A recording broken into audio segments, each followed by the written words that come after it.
Sport dont nous parlons, qui est celui avec lequel il voyage notamment dans des pays africains, Tchad, Cameroun et également en Israël récemment, tout ça pour faire des affaires pour des sociétés étrangères, turques et qataris.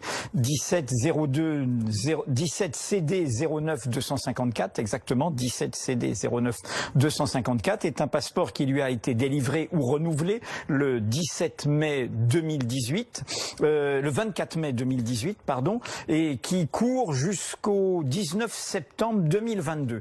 Il y a plein d'incohérences dans tout cela. D'abord que M. Benalla, qui a été normalement, nous dit-on, licencié de l'Élysée en juillet, qui n'a plus de mission officielle, quelle que soit, qui est mis en examen pour des faits graves de violence volontaire lors des manifestations du 1er mai au Jardin des Plantes, comme Mediapart l'a révélé à la Contrescarpe à Paris, eh bien, a toujours ce passeport diplomatique qui est comme un sauf-conduit. Il faut savoir, un passeport diplomatique est donné soit à des diplomates de carrière, soit à des gens dont les fonctions au cœur de l'appareil d'État font qu'ils concernent la diplomatie. Ce n'est ni aujourd'hui, ni hier le cas de M. Benalla. Dans un passeport diplomatique, vous avez, et c'est le cas de celui de M. Benalla, vous avez cette formule-là, je la cite parce qu'elle est inscrite au-dessus du nom, du numéro, de toutes les références. Nous, ministres des Affaires étrangères, requérons les autorités civiles et militaires de la République française et prions les autorités des pays amis et alliés de laisser passer librement le titulaire du présent passeport et de lui donner aide et protection. La question, c'est pourquoi M. Benalla bénéficie toujours de cette aide et de cette protection. Alors, en soi une incongruité. Deuxièmement, il est délivré le 24 mai. Le 2 mai, l'Élysée est informé des violences du 1er mai. Et de fait, fait cette fausse sanction qui n'en est pas une, qui est une mise à pied, face à des faits qui auraient dû faire que M. Benalla aurait dû quitter la présidence de la République illico presto. Ils ne le font pas.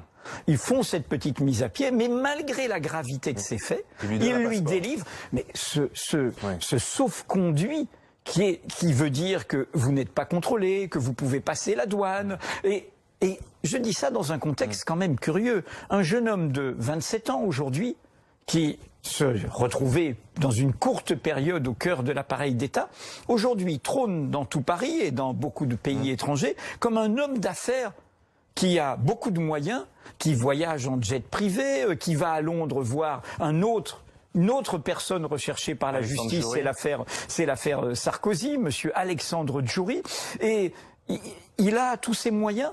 Nous avons révélé sur Mediapart, il y a 15 jours, ça a été trop peu remarqué, son acolyte que l'on voit dans les vidéos du 1er mai, Vincent Kras, qui l'a fait rentrer à l'Élysée parce qu'il a eu des petites fonctions avec le général commandant le palais, qui était permanent de la République en marche, pour les questions de sécurité toujours.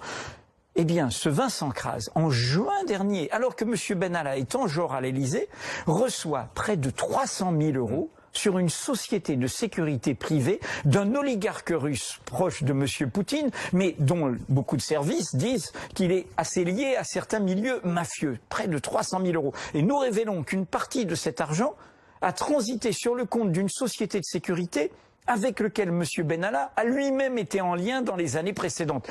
Il y a quand même quelque chose de bizarre. L'argent, le monde des affaires, l'affairisme, et en même temps, cette absence quand même de professionnalisme, à tout le moins, de la présidence de la République. La seule déclaration de M. Macron qu'on ait eue sur M. Benalla, c'est de réclamer, il y a peu, l'indulgence.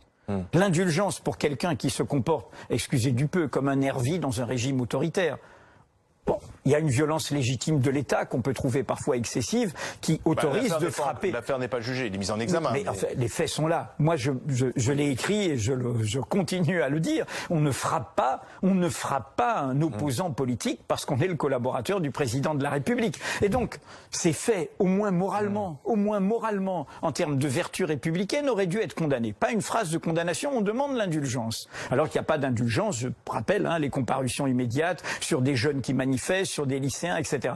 Et par ailleurs, quand même, tout ce nouvel élément, ce passeport qui vient après nos révélations sur ses fréquentations avec M. Alexandre Djouri, dans le contexte du rapprochement Sarkozy-Macron, qui vient après nos révélations sur ce versement d'un oligarque russe, montre quand même une situation qui est sidérante.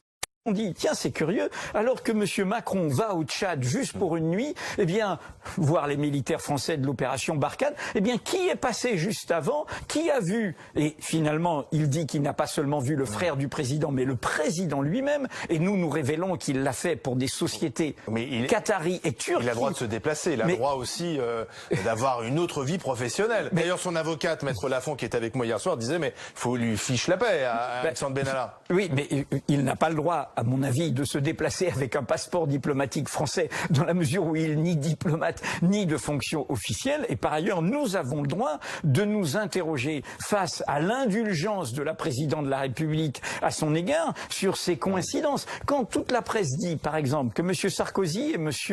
Macron se fréquentent, se voient, que l'un écoute les conseils de l'autre, et que nous révélons qu'à Londres, M. Benalla et M. Djouri n'arrêtent pas de se voir alors que c'est la pardon de l'un et de l'autre, eh bien il y a de quoi s'interroger sur comment fonctionne notre République.